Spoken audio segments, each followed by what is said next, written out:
अगर आप क्रिप्टो में इन्वेस्ट करते हो तो आपने दो नाम जरूर सुने होंगे, बिटकॉइन एंड इथेरियम। अगर मैं इनके मार्केट कैप की बात करूं तो बिटकॉइन की मार्केट कैप $2 ट्रिलियन के आसपास है, वहीं इथेरियम की मार्केट कैप $300 बिलियन के आसपास है। Ethereum second best crypto currency है ओवर करोड़ ऑफ। आखिरकार इथेरियम इतना पॉपुलर क्यों हुआ? इसने ऐसा क्या इंट्रोड्यूस किया कि आज की डेट में इस पे हैवीली इन्वेस्टेड है, बहुत सारे इंस्टीट्यूट इस पे ईटीएफ लॉन्च कर रहे हैं। इथेरियम को समझने से पहले चलते हैं पास्ट हिस्ट्री में। आज की डेट में अगर आपको मुझे पैसे भेजने तो कैसे भेजोगे? या तो आप मुझे कैश दोगे या फिर बैंक के हेल्प से भेजोगे। अगर आप बैंक के हेल्प से भेजते हो तो हो सकता है बैंक किसी रीजन से आपके अकाउंट को फ्रीज कर दे, हो सकता है आपके अकाउंट पे एडिशनल चार्जेस लगाए, हो सकता है आपको बैन कर दे उस पर्टिकुलर फाइनेंशियल सिस्टम से। और इसी प्रॉब्लम को सॉल्व करने के लिए 2009 में एक पेपर निकल के आता है जिसका नाम होता है सतोशी नाकामोटो। ये 9 पेज का व्हाइट पेपर होता है जिसमें बिटकॉइन की प्राइस $0.005 होती है और आज की डेट में बिटकॉइन की प्राइस $1,00,000 से भी ज्यादा है। आखिरकार बिटकॉइन ने ऐसा क्या मैजिक किया कि आज की डेट में बहुत सारे लोगों को ये बहुत जबरदस्त चीज लगी और आज की डेट में बहुत सारी गवर्नमेंट, बहुत सारे इंस्टीट्यूट इस पे इन्वेस्ट कर रहे हैं। बिटकॉइन ने सबसे पहले दो कॉन्सेप्ट इंट्रोड्यूस किए थे। पहला ब्लॉकचेन टेक्नोलॉजी जो फुली ट्रांसपेरेंट है, आप खुद इसको जाकर चेक कर सकते हो। एंड नंबर 2 P2P ट्रांजिशन को इनिशिएट किया था जहां पे थर्ड पार्टी बैंकिंग सिस्टम का कहीं इन्वॉल्वमेंट नहीं है। मतलब आप आपके यहां से दूसरी जगह आप पैसे सेंड कर सकते हो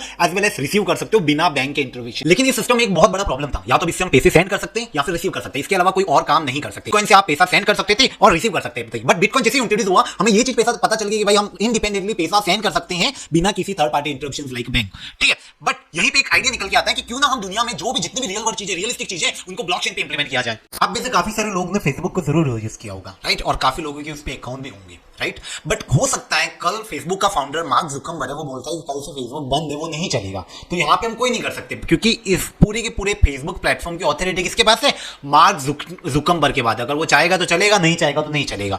बट लेट सपोज वही फेसबुक एक डिसेंट्रलाइज प्लेटफॉर्म पे होता और वहां पे ग्रुप ऑफ पीपल उसको मैनेज कर रहे होते, वहां पे एक लॉजिक लिखा होता कि इसको कोई चेंज नहीं कर सकता, एक बार आ गया, ठीक है? तो उसी लॉजिक, उसी मैथमेटिक कॉन्सेप्ट को जहां पे वो चीज लिखी हुई है कि इसको कोई चेंज नहीं कर सकता, समथिंग समथिंग, और ग्रुप ऑफ कम्युनिटी उसको मैनेज कर रही है, इसी कॉन्सेप्ट को बोलते हैं स्मार्ट कॉन्ट्रैक्ट। और इस पूरे ब्लॉकचेन की दुनिया में स्मार्ट कॉन्ट्रैक्ट को सबसे पहले इंट्रोड्यूस करता है वो है इथेरियम।